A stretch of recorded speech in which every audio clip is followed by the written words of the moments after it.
Cashflow Diary Podcast, episode 84. Congratulations, you showed up. Give yourself a high five in celebration of your success. Welcome to the Cashflow Diary, where new and experienced investors come to take confident action towards their goals. Your host is a family man, a real estate entrepreneur, investor, coach, and instructor. As a master facilitator of Robert Kiyosaki's Cashflow 101 game, he's inspired many to begin their journey into creating cash flow for themselves and their family. And now, here he is to offer you the tools required to earn the income desired. Your cash flow coach, Jay Massey. All right, and welcome to another episode of the Cashflow Diary Podcast. I am your host, Jay Massey, and you know what? I am so excited for today's show. Let me tell you why. Because many times you guys hear me say, you don't want to just make a dollar. You also want to make a difference. Don't just make a dollar, also make a difference. And I know you're like, Jay, we heard it before. Got it. Well, I've got today for you, the premier entrepreneurs who are striving behind this whole social entrepreneurial movement. And I'm hoping that you are excited to hear from both of them, as excited as I am to hear from them as well. Now, for those of you joining us for the first time, here's what I want you to do. I know you're like, man, I want to be able to go ahead and build some cash flow. I'm looking for some solutions. Can you help me, Jay? Yes, I can. Go straight over to learninvestingnow.com, learninvestingnow.com. When you get over there, there's a course waiting just for you for that specific purpose. Others of you, you're like, you know what? I'm done learning. I'm ready to start earning. Great. You're going to go over to begininvestingnow.com, and we will be able to get in contact with you and let you know about our cash flowing assets that you have the ability to obtain. Awesome. Now let's get about the business of not just making a dollar, but also making a difference. See, one of the greatest things that I enjoy about being a business owner is the fact that it affects so many lives, and we have such a pivotal role in the world that we can actually make a difference with what it is that we come up with to do. And today's guests, Josh and Lisa Lannon, both of whom, mind you, are Rich Dad Advisors on social entrepreneurialism, have started, run, are at the forefront. I mean, they're totally involved in this global trend of individuals demanding more from their life's work. And I love it because we can all work for the sake of work, but these guys, they work for what they call the triple bottom line: people, planet, as well as the profit. They're the founders of the Journey Healing Centers. Now, hear this: a private adult drug and alcohol treatment program that was recently acquired by a venture capital backed company in 2013. This is exciting. So could you imagine taking your idea from concept to cash, and then more importantly, being able to resell that same idea, that business, over to another company, so much so that they would pay you a significant sum of money and you still walk away with cash flow?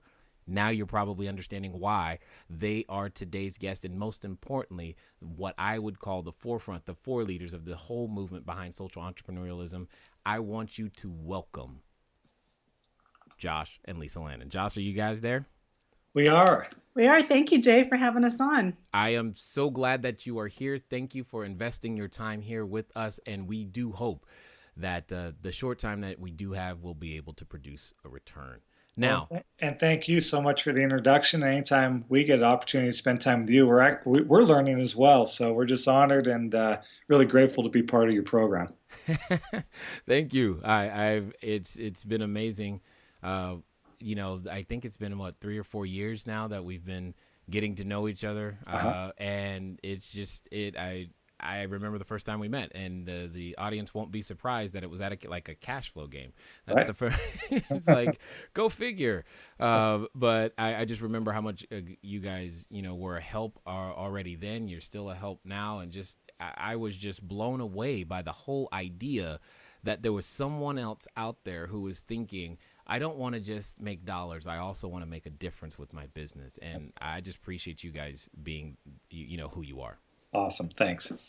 Now, one of the things that I often say is I say that to nearly everybody is that I look at today's entrepreneurs like yesterday's superheroes.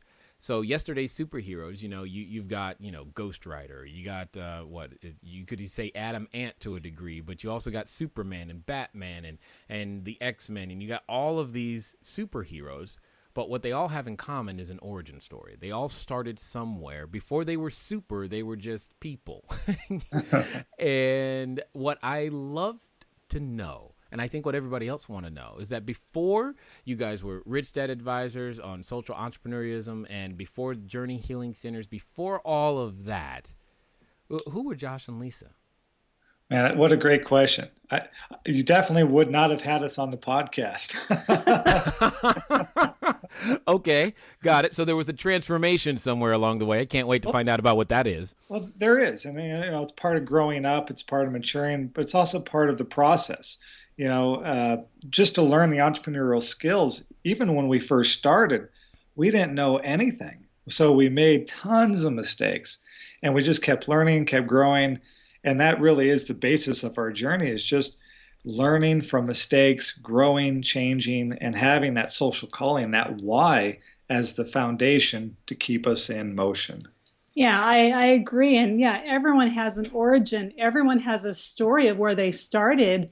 And it's really about looking back and seeing what touched our hearts or what made us upset or what is our passion or what's going to drive us to move forward and build businesses or invest in real estate or do whatever we want to do that makes sense, makes a difference in the world, and provides cash flow. Yeah, that's a good point, because like the Rich Dad BI triangle, the foundation, the bottom of the triangle is the mission. What's the mission? What's the why? Why are you doing what you're doing? And if it's just money, man, that's a drug, really. You're just chasing the drug. So what's the higher calling? What's the purpose? And like Lisa said, it could be something that really it pisses you off. And that's okay. Something that drives you or something that you're in love with. So to find that balance between it's either love or hate that can drive that motivation, drive that mission, really starts to create that change. So we'll tell you just a little bit about it, because it's so significant to our journey, is that I was running nightclubs in Las Vegas. I grew up in that industry, so I grew up pretty fast, being around as a small kid, adults that I looked up to that were drinking and partying. And, I just wanted to be a part of that. I didn't know any better. So I grew up in the industry. I was pretty good at it, ran a couple clubs in Las Vegas, Sin City. We were the #1 country nightclub in Las Vegas at the time. And that's when I met Lisa. She came in, she used to do the line dancing. I fell in love with her. But it took me a little while to build up the courage to go talk to her. Yeah, it was, went into the nightclub, and I call it stalking. He stalked me for about a year before he finally introduced himself. I call it market research as an entrepreneur, but either way, okay, I got it. But you eventually closed the deal. I eventually closed it, yes. Because one of the #1 skills every entrepreneur must have is sales skills. So thank goodness, because I'm not that good a looking guy. So I turned up my sales skills, and thankfully she said yes. We went on a date, and geez, we've now been together for 19 years and married for 14. As I look at the You're like, I need a calendar real quick. Someone please feed me my line. No, I totally understand. This is good. Keep going. And Lisa, she followed her passion as well with her father. You want to tell a little bit about that? Yeah, my father, Vietnam War vet, came back and became a police officer. And so, I grew up in South Dakota, moved to Las Vegas when I was 20, wanted that bigger, more exciting lifestyle, finished college and went through the police academy, became a police officer, and was an officer for a number of years while Josh and I dated. Mm-hmm. So, I mean, I got my get out of jail free card, which is awesome for me. Yeah, but so, I'm still confused. So you're saying that South Dakota didn't have an exciting lifestyle? Well, I'm sure there's a lot to do there. It just wasn't exciting enough for me. Well, there's Mount Rushmore, right? Yeah, and the Corn Palace. And the Corn Palace and Wall Drug and. Wow. And then you're done. Okay, got it. Now, back to Vegas. You were saying, Josh. Yeah, so I was running these successful clubs, but I'm naturally, honestly, I'm an introverted person. I'm quiet. I don't like the spotlight. So I would drink to self-medicate to kind of get into the mode of things.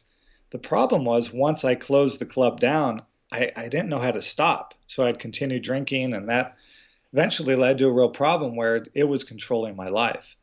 And our marriage was on the brinks of falling apart. Physically, I was just beat up. It just wasn't working.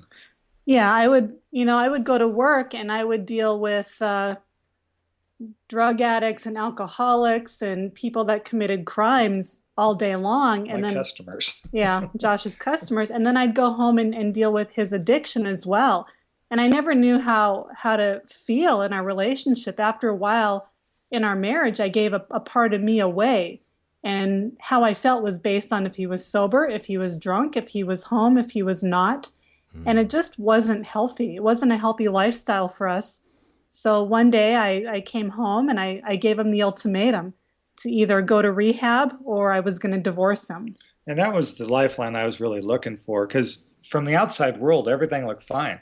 Middle class house, even though we were financially broke, we had the nice cars, had a decent house. So everyone thought that things were going great, but behind the closed doors, it was a disaster. Emotionally, physically, spiritually, it was falling apart. So when she threw me the lifeline, I wanted it to change. I just didn't know how. So when she did, it's like, okay, I'm in. My way's not working. Let's do it. So checked into rehab, did 28 days, did a lot of healing also with Lisa, a lot of therapy. And that started in essence, the exposure to what a social entrepreneur is. So I became friends with the owner of the program that I went through, and he planted a seed. He goes, when I was drinking and partying, all I wanted to do was open up restaurants. He goes, now that I'm sober, all I want to do is open up treatment centers. Maybe you'll be the same. I thought, no, I didn't connect with it at the time. But after I got out of the program, I went back to work in the nightclubs, and at that point, it was different. Spiritually, I could no longer be part of the problem. No longer could I really hook people up for one night stands and be proud of it, because that was our business model. Get them drunk, hook them up for a night, they'll tell all their friends and they'll come back. And it's like, I can't do it anymore. There's got to be something more. There's got to be a reason why I'm still alive. There's got to be a reason why Lisa and I have gone through all of this. What is it? And we started to follow the promptings. It's weird. It's almost like not religious, but on a spiritual levels, we just started to listen and go, what am I supposed to be doing here? Yeah, and the night he got out of rehab, we were introduced to Robert Kiyosaki's series, Choose to Be Rich. And there's a saying that says, when the student is ready, the teacher will appear. And when Josh talks about the promptings, I think it's the same with our coaches, our teachers, and our mentor.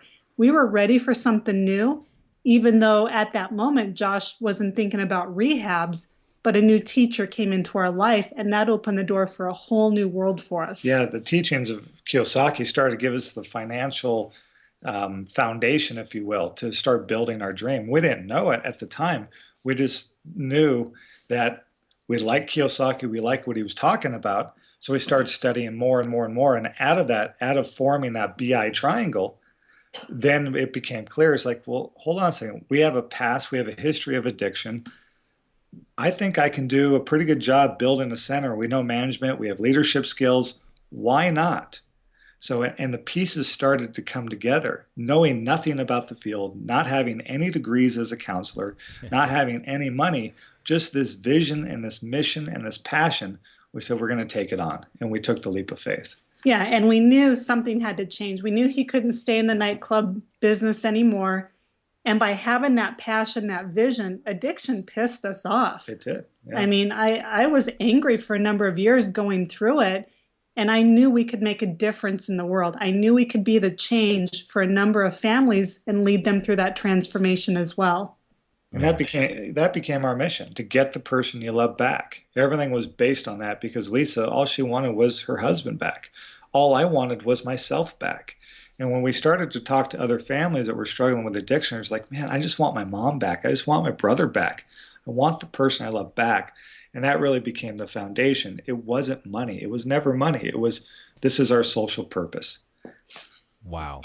I'm having so many emotions right now, because many people know we talk about a concept here at the Cashflow Diary about investor identity. And I say that the keys to figuring out where you need to invest have a lot to do with who you are, how you grew up, and the experience you've had in the past. Absolutely. And that's I mean, I grew up in not the best of situations, not the best of housing, and it wasn't always well kept. And that's part of what creates my desire to create clean, safe, affordable housing for people that need it when it matters most. And you're saying the exact same thing and that's what's amazing to me. So many times I think entrepreneurs, or we as entrepreneurs, we shortcut our vision, our purpose, because we're chasing that dollar that you called a drug. I was like, oh, that was golden right there. Because many of us do that. We do that. We chase it like it's a drug. I need my fix. I got to have my fix. And it's got to be every 2 weeks. And it's got to be the same amount. And at some point, I get used to that amount. And it needs to increase. And it's a very similar pattern to those, I would assume, to those who end up with an addiction to a substance. Yes? Oh, well, totally. I mean, maybe at an unconscious or subconscious level, employers know this. So they screw with your paycheck, they screw with your time, and they have control over people. You threaten someone's paycheck, you watch the addict in the person come out. It's really, I mean, it's shocking when you look at it from that point of view. Go, oh my goodness, look how dependent this person is on that paycheck. And it's because they're not financially educated. They don't have the resources to look for other ways of making money. That's why we love what you're doing, is you're educating people to get off the drug. You know. Indeed, to go out there, learn to create some value. I like how you said sales skills are a must. That's very, very true. Now, you said something else, and I thought it was interesting because you both talked about the same day. You said there was a judgment day, if you will. Lisa called it an ultimatum. You called it a lifeline. I find that to be an interesting way to view the exact same event. Could you talk a little bit about that difference? Sure. Yeah. For me, my ultimatum, or my judgment day, the decision point, I was ready to take a stand for me. I'd given a piece of myself to the addiction and I was done with it. It was time for me to stand up for myself again, to be that independent woman, and to give Josh the choice. You can either come with me down this path, this marriage, and we can build a beautiful life together while you're sober, or you can choose to go down your own path. But either way, it was an ultimatum given to Josh, and I let him choose if he wanted to come along or not. But it was really taking a stand for me. Yeah. Yeah, and for me, it really was a fork in the road. It was that pivotal decision point in life. I think that we all come to some point or other where it's like, okay, I know if I go this way, it's going to take my life in this direction. And if I go this way, it's going to take my life in that direction. Not right or wrong, but a choice. And at that point, I wanted to choose into our marriage. I wanted to choose into life. I didn't like what I had become. So it was a lifeline. And it was like, thank you, Lisa, for having the strength to love me enough to say enough is enough. And I chose in. It sounds like you were looking for a reason to quit. You were looking for that something, anything that would say, yes, okay, this is a good time this gives me the best excuse, quote unquote, to say no more. That's what I'm hearing. Yeah. That's awesome. And now, so here the question becomes, how do you make the switch from, all right, my problems are solved, to, hey, I bet I could solve other people who have had the same problem? How does what is that evolution in terms of thinking? How does that happen? Well, and a lot of it comes from the Rich Dad philosophy, and the principles is we learn is that an entrepreneur is to be generous. And in that, we said, okay, in order for me to stay sober, I have to give it away. I have to create an environment for other people to get sober in. So how do we do that? Well, let's build a treatment center. Okay, well, what do we do for that? Well, we got to raise the capital. So we just started going through the steps on being generous and employing people and providing opportunities for other people. Our call center, we opened a 24-hour free help hotline. Any question you have about addiction or side effects, or I think my loved one's using, call us free of charge, and we will give it to you out of reciprocity and out of generosity. And the business was really built off giving it away for free, which is just, you think about it, it doesn't make sense, but it's true. Yeah, and there was a lot of learning along the way to get to that point. But for us, it was being open, trusting the process, being willing to make mistakes, and follow the advice of our coaches and mentors. And at the time, a lot of our advice just came from the different books we read. What worked, what didn't work, how do you build a business, what's cash flow, what's the BI triangle. So just following all these different paths of self-education and knowing that this is where we want to go. This is our passion. We're going to build this for ourselves and to assist others at the same time. And that was difficult because the environment that we were in supported our old lifestyle.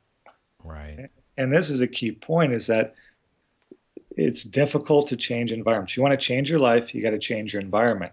So we thought, okay, at first, let's just start changing what's in our house, what's on our walls. Okay, let's slowly start separating ourselves from our drinking buddies and start creating new friends that have similar goals and aspirations of self-improvement and wanting to improve their lives. And the friendship one was the hardest to move away from. And so the more we could control our environment, the stronger then our momentum started to build. Interesting. Now, there's something in this that I don't know that you guys are aware, but I get this question all the time. It's specifically when it comes to Jay. How can I even, because they're asking it of themselves, but they're asking to me, they're like, Jay, I can't raise capital because I don't have any experience. I've never done these things. This isn't, I mean, who's really going to give me money for, in my case, real estate is what they're asking. They're like, who's really going to give me money for real estate? So I got to ask, because it sounds like you guys I'm sure you've had that thought at least once, especially at the beginning. So I'm kind of curious. How did you manage to do two things? First, because you've said it twice now. You said, A, you were willing to make mistakes. What I find is most people want to run from them. And then two, how on earth did you raise capital with no experience? Okay, I'm laughing because you are eagerly awaiting the answer to that question. You want to be able to raise capital using no experience. And I'm going to get you back to the interview. Yes. So with all that being said, I want to make sure, though, to interrupt this moment in time to make sure that all of you who are out there listening and are already customers of a Cashflow Diary product, you understand that we are doing a special event just for you guys this Saturday. This Saturday, be there. No, I'm kidding. But no, really, be there. We're going to talk about lead generation. I'm going to show you all the techniques that I know how to use to go out there and generate leads. And understand this. It's based upon the low cost to no cost strategies, because those were the ones that I grew up in business with. Those are the ones that I understand. Those are the ones that I still use to majority today, because that's what I know how to do. So if you're interested in that, make sure that you are properly notified and registered for the VIP day. This particular Saturday, we are going to be there letting you know about lead generation. All the tools, tips, techniques that I've got will be there live. I'll be answering your questions. You're going to want to be there live. Yes, it's being recorded, but you will not have access to the recording under normal circumstances. However, I will say this one special thing I'm very excited about that I can't let you know until you're there. I've got something really special for you that you're all going to love, and you're going to be the first ones to know about it. So make sure that you guys are there. Wanted to make sure that you had that information. Now you're like, okay, could you please get me back to the part to where they tell me how to raise capital? No problem. Here you go. It wasn't easy, I'll tell you that. And it was a process. And we got laughed out of a number of banks. And at best, we were told, here's a credit card, go on your way. And it was like, it was crushing at first. And it's just like, okay, what did we learn? How do we improve? How do we change our pitch?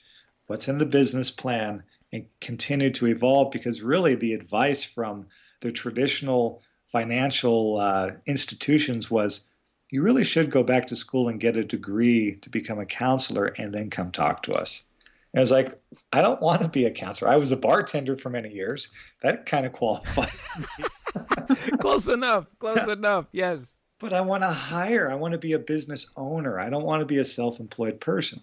So their context was very different too. So do you want to expand upon that, how the journey was? Yeah. So we would go into bank after bank after bank. And, by the second no, we thought we're not going to get any money from the banks, because they would ask us the question, what are your degrees? Well, you need to go back to school.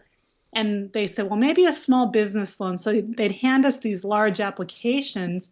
And that's not what we wanted. We wanted control of our business. We didn't want the SBA to be making any decisions for us or how we ran it.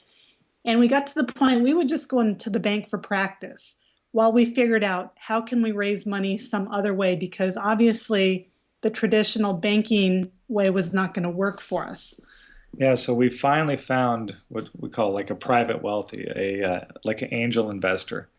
And the gentleman was in his 80s. We do lay this out in detail in our book of how we did it and some tips and that sort of thing in the book, The Social Capitalist. But to summarize it, we had this meeting. His name was Arvist, and he threw us out of the office the first time because he said the business plan was terrible. And he was right. It was terrible. But we went and we kept making corrections. It kept going back and kept going back. And finally he goes, you're not going to stop, are you? I said, no, sir, I'm not. What he didn't know is he was the only guy that would actually give us another meeting. But that wasn't important at the time. He didn't need to know that. No, don't tell him that. Of course not, sir. And to go back, the first time we got kicked out of his office, how terrible our business plan was, we didn't even know how much money we wanted. So that was one of our huge mistakes when we went to him. We didn't even know that. That's how green we were, how new we were to raising capital. So he finally just asked us, he goes, son, your plan still sucks, but you're not going to give up, are you? I said, no, sir, I'm not. He goes, well, tell me why. Why do you want to be in this business? So Lisa and I told him. We told him what we'd been through and just laid it on the table for him. Said, this is why we want to build this business. And he goes, in business, people are going to tell you no. They're going to slam doors on you. They're going to kick you while you're down. But the ones that succeed are the ones that keep getting back up, knocking off the dust, and keep moving forward. He goes, you have that, and I was testing you. And because you kept coming back, I'll loan you the money. And he goes, now your plan, again, still sucks, and I expect you to clean that up. But I'm investing in you and Lisa. And it was like, and that was $1.5 million. Wow. And it was like, it was like tears instantly. And it's like, oh, got to hold that in, be professional. But we couldn't help it because it was like, this guy's going to give us a shot. And everything in his business sense is saying no, but what he invested in was people. And to tag off of that with the raising capital and your other question of making mistakes, it was our why that kept us going, our purpose, our passion. And that's really, in a social entrepreneurial business, it's that purpose, that why, that passion, that reason you're doing what you do because you love it so much that keeps you going through all the mistakes, through all the no's, through all the being kicked out of banks and offices. That's the driver, that why.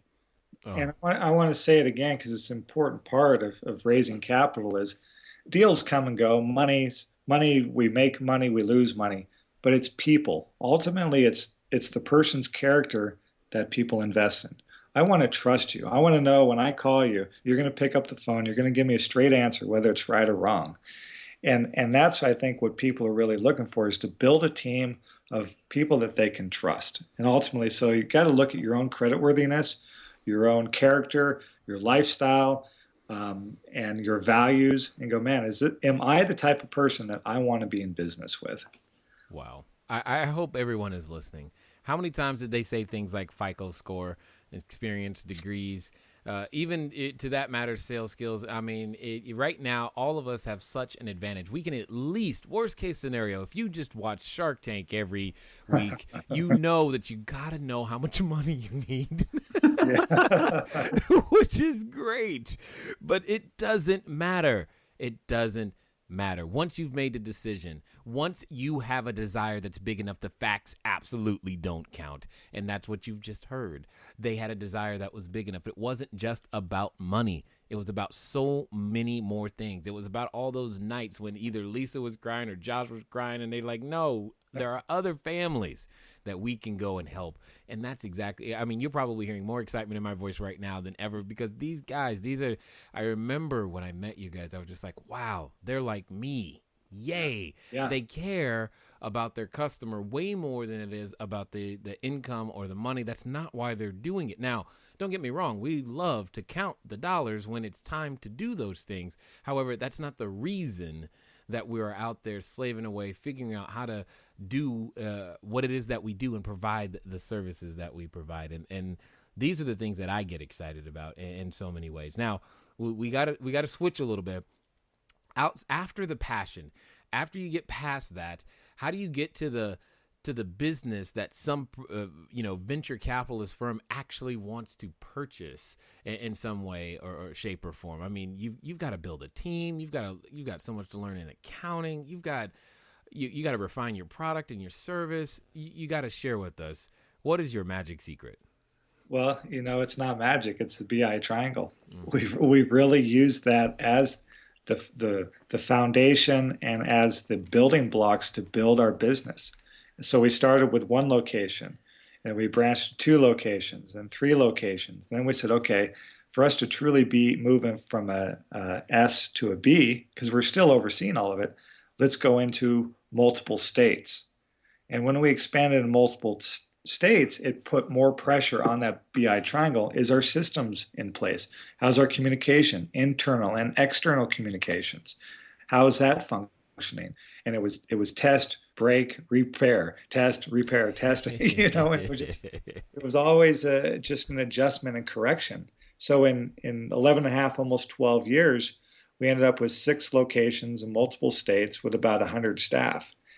And again, it was the BI triangle that did it for us. It was. Our mission stayed the same. We had a strong mission, Josh and I being the leaders, and we built a strong team. Yep. And after 11 and a half years, 12 years, our team was so strong, and we had great communication, great marketing, great PR, and built enough relationships in the industry that when this company called us, they said, "You're on the top of the list. We'd like to look at buying you guys."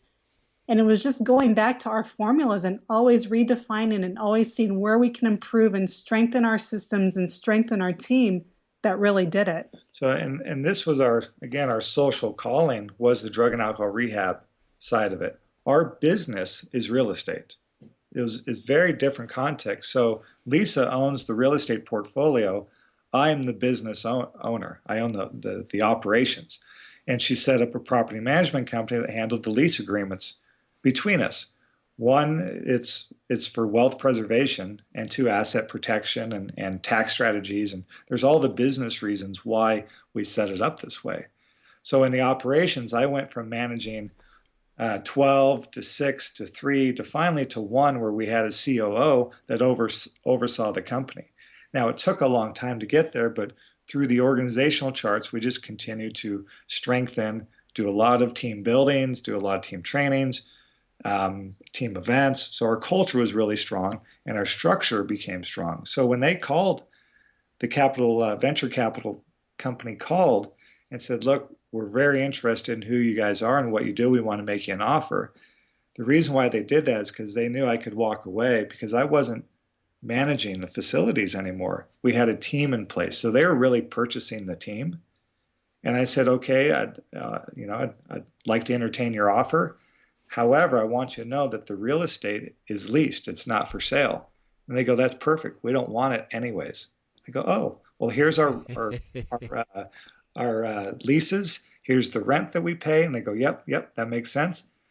We disclose that there is an affiliation there, and they were fine with it. So they purchased all of the operations, the IP, the names, our business, our passion, if you will, and left us with the real estate holdings. Yeah. And, when we looked at building the business and made that decision to do it that way, all of our books, it showed for the last 10, 11 years, long-term leases. So it wasn't something we did at the very last minute. It was something designed from the very beginning. Yeah, we did it right from the beginning of the structure. Wow, that's awesome. Now, some of you are right now wondering, how can I do that? Well, here's a simple idea, simple transition, same idea. because this is one of the reasons I personally like the idea of gas stations and convenience stores, because they're often separated. Same thing with providing real estate to those that are franchises. This is the exact same strategy, except they did all the pieces of it. They built the business, they quote unquote made the additional locations, and they kept everything separate. And as you can tell, it was definitely a lot of work. Now, one of the things that I find unique, and I think this is just unique among entrepreneurs, or at least those that are the most successful, is that you didn't really, you started at the end of the day. You didn't have a clear plan. It didn't really matter but you didn't let that stop you. You didn't know where the money was coming from, and you didn't let that stop you. You didn't even really understand all that you wanted to do, but none of that made a difference. What mattered is that you got started in going down the path. I'm kind of curious, where on earth did that, I can move forward without seeing the whole staircase. I can take the first step without understanding every path. Where did that come from? What's funny is maybe that's the blessing of not being smart. Yeah, I The do smarter that. people are, the more complex it becomes. And this may sound simplistic, but there's a lot of truth to it. There's a popular movie called Forrest Gump. And we simply followed those principles of, when we read something in the book, we go, okay, let's go see if we can apply that principle. Does it make sense? Yep. Okay. And we went out and did it. And when our mentors, shared with us some advice that resonated with us, even though that we were scared and we had our doubts, we still went, okay. And we went out and did it again. It really was not that simple, but we just kept saying yes and faced our fears and kept moving forward. Yeah, I try to tell people that the one thing I know for myself, that is a very, very true thing. I was like, maybe I was too stupid to know any better, so I just did what I was told. Exactly. That I didn't know what else to do, so I'm gonna do what he said, because hey, I got no better idea, so sounds great. And lo and behold, oh, that worked. Cool. Maybe we should do that again. And I love those principles of test and break. And that's one of the things that I hope many people heard, because oftentimes, they say to me, they say, I can't do real estate in my own local area. Well, the only reason you can't go outside your local area is because you don't have systems in place to help you expand further than just, a right around the corner. But you went out there and created those systems. You went out there and made a system, a business model that could, in theory, be worldwide if you took the time to an investment to grow it that way, because you had a very simple system that anyone else could step into and make happen. Mm-hmm. One of the things that I also I hear in your story is, and this is, I hope those listening, you'll hear what I mean, because oftentimes I say that the major difference that real estate has over most other businesses is that they have proof of concept. It's very easy for other people to see that, hey, we're going to buy real estate and people are going to live, work, play, or lay there. But yet you were doing something that was completely different. You were raising money for a business, and you had to keep proving your concept to so many, I don't even want to know how many, but it was a lot of people, and you did it. What gave you the courage? Because some people, they hear one no from one person, they quit, but you heard no's from many different people. And the key thing that I hope they heard in that part of your story was that you eventually made the decision that going to the bank was practice. And I love that, because then it relieved the pressure, it relieved all those other things. But I'm curious as to how you got to the point to go, you know what, let's just go practice today. That's where one of our mentors, Blair Singer, talks about there's two different types of skills in business. There's the business skills or business development, and there's also personal development. So in this journey, our personal development process, I guess originally started as once I went into rehab. And at that point, I could tell what's getting in the way of my dreams is me. It's not my mom, it's not my dad, it's not, all that stuff that I was holding on to. It's me. So it's like, okay, Lisa, do you want to go on this personal development journey with me? And she's like, absolutely. So what we did is we made a commitment as a couple that we will start going to personal development seminars and reading books and doing things together as a couple so we can grow together. Otherwise, if like I'm really into the personal development and she's not, I would start drifting away from her. So it's like, no, let's do this. Let's hand in hand. Let's go to personal development. And that's what really helped us through all those no's and the tough times of building the business. Yeah, and I like the saying, in order for things to change, first I must change. And when we hear the no's or we hear people say you can't do that or that's stupid or why are you doing this? You've got a safe and secure job. It's that inner drive of knowing that I want to change. I want something different in my life. And I've got to be willing to take that chance, to take that leap of faith.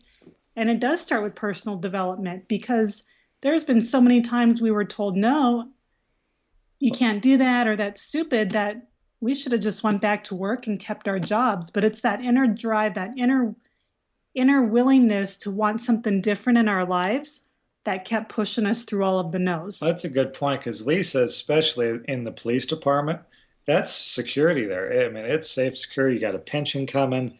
Man, she got it from left and right from all of your colleagues is, what are you doing? Are you crazy? And you'll be back and da da da.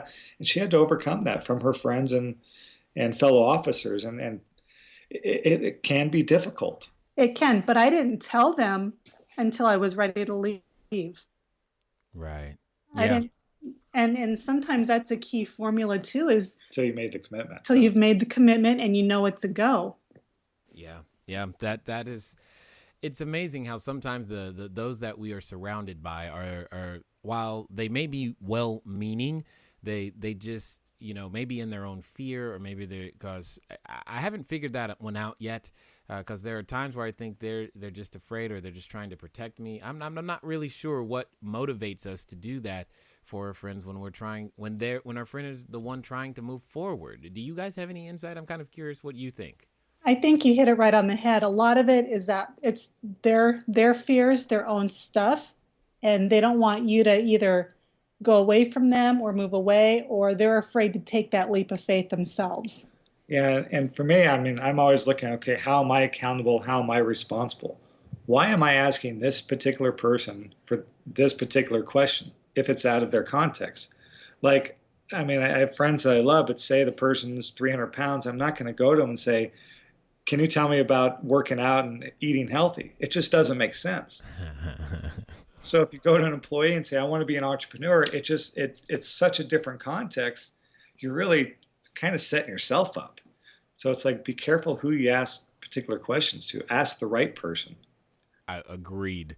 It's funny how that can be the case because oftentimes we do that. And I get this all the time. People will ask me. It comes in a different form. They'll say things like, hey, Jay, is this a good investment? And they're looking at something that's I've never invested in. I'm like, I don't know. I haven't done that one. But, are you any good at doing high-rise buildings? Because I'm not. I don't know. And you got to consider the source of the information, etc. You guys have it's just been mind-blowing, and it just reconnected me to a lot of the reasons why we do what we do, and I definitely appreciate the time. I'm kind of curious for those who want to find out more of everything that you guys are doing now and what you might be doing in the future. What's the best way for us to find more of Josh and Lisa? Well, we have a couple different ways. One is our Facebook page. So we both have our own page. Josh Lannon, Lisa Lannon. Yeah. I think there's a 1 after our names, Josh Lannon 1, Lisa Lannon 1. And then we also have our website, thesocialcapitalistbook.com, and you can sign up there, and we're a little behind on newsletters and stuff like that, but that's a good starting point. Yeah. Facebook probably has the most interaction. Yeah. Got it. Excellent. So let me ask this. Go back for a moment and pretend you're talking to a person, that version of you, years ago, and you're now that superhero today, but you're talking to the person who will eventually become who you are today. What would you say to him or her to help him or her continue to move forward? That's a great question. And we watched a video by Steve Jobs. He did a speech at Stanford, and I highly recommend you guys just Google it. I think it's on YouTube, and it's it's really powerful, especially because Steve's no longer with us. And he says you really can't make sense in life looking forward. You can only make sense of life looking back and connecting the dots. And what I would say is to look back in your past and to connect the dots and see it as a gift. That is a guide for the future, for who you are and maybe what your social calling is. We all have a passion and purpose, but it's difficult sometimes to see it and to identify it. So if you look back in your life, kind of like a lifeline, and go, okay, why did these particular things happen to me, or my family, or what were the great things that happened, or what pisses me off, or what do I love to do? Look back, and I think that could really provide a roadmap for your future. And once you feel it, you just kind of know, trust it. Trust that intuition. Be willing to make mistakes. Surround yourselves around people that will support your dream, and go for it, man. Just go for it. Yeah, and I would say follow your dreams. Always remain curious and ask questions. When people say, or when you have a question or someone says you can't do that, to ask yourself, well, how can I? Because maybe that person can't, but you can. And growing up, my dream was to travel the world. I never knew how I was going to get there, and I took many different paths. It turned out following my passion of healing people from addiction was my way of traveling the world. So always have your dreams in mind, and the path to get there may not look like how you want it to, but remain curious and ask yourself, how can you get there? Awesome. Thank you guys for your time investing here with the Cashflow Diary. We definitely appreciate everything that you've had to share. You're welcome. We got hours more to share with you, but man, this was great. This was a great time. Yeah, thank you, Jay. This was awesome. Awesome. Guys, gals, you know what it's time for. It is time for you to move at the speed of instruction. You've been given some very specific direction, lots of inspiration, and most importantly, go pick up the book because it will give you more details. You want to know how to raise capital and have a big passion? Guess what? There's a book about it. Now you know where to go pick that up and make those things happen. You guys, I don't know how to say it any cleaner than they have already said it. So hopefully you understand what you must now go do. I look forward to talking to you, all of you, again soon. Until next time. Thank you for investing your time with Jay Massey and the Cashflow Diary. When you have a moment, please visit iTunes and leave a positive comment about the show. And go now to our website, cashflowdiary.com, to take advantage of our free business building course, Cashflow Foundation. Gain the knowledge, understanding, and skill that will teach you how to never need a job again. Until next time.